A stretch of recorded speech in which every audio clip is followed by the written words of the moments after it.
புதுக்கோட்டை மாவட்டம் அறந்தாங்கி அருகே அரசு உயர்நிலைப் பள்ளியில் கட்டிடம் இல்லாமல் மரத்தடியில் மாணவர்கள் கல்வி பயில்கின்றனர்.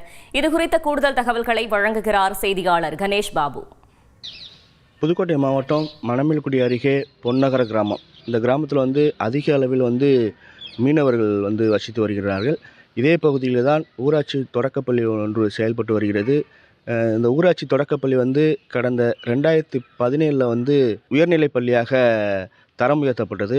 அந்த தரம் உயர்த்தப்பட்ட நாளிலிருந்து அந்த உயர்நிலைப் பள்ளிக்கு அரசு எந்த ஒரு கட்டிடமும் கட்டித்தரலை என்று கிராம மக்கள் குற்றம் சாட்டுகின்றனர். கிராம மக்கள் தெரிவிக்கும்போது என்ன சொல்கிறாங்கன்னா, எங்கள் பள்ளியில் கடந்த ஆண்டு வரைக்கும் 10ஆம் வகுப்பில் 100% தேர்ச்சி பெற்று பள்ளிக்கும் கிராமத்திற்கும் பெருமை சேர்த்து வருகின்றனர் பள்ளி மாணவர்கள்.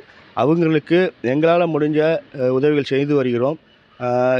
இருந்தாலும் அரசு சார்பாக இந்த கட்டிடங்கள், கழிப்பறை வசதிகள் போன்ற விஷயங்கள் செய்து கொடுத்தால் மாணவர்கள் எண்ணிக்கையை அதிகப்படுத்தலாம். மாணவர்களுக்கு இன்னமும் படிப்புறதுக்கு ஒரு ஆர்வம் வரும் அப்படிங்கிற மாதிரி சொல்லியிருக்காங்க.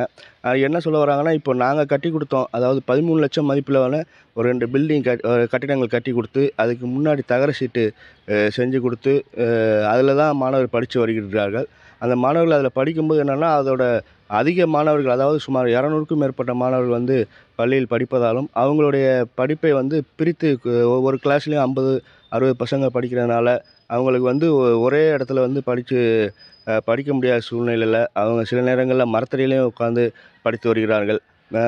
ஏன்னா வெயில் காலம் என்பதாலும் அவங்க அந்த இரும்பு தகர சீட்டில் இப்போ உட்காந்து படிக்க முடியாத நிலையில் அருகில் உள்ள மரத்தடியில் இந்த மாதிரி வகுப்பறைகள் நடத்து அதில் மாணவர்கள் படித்து வருகின்றார்கள்.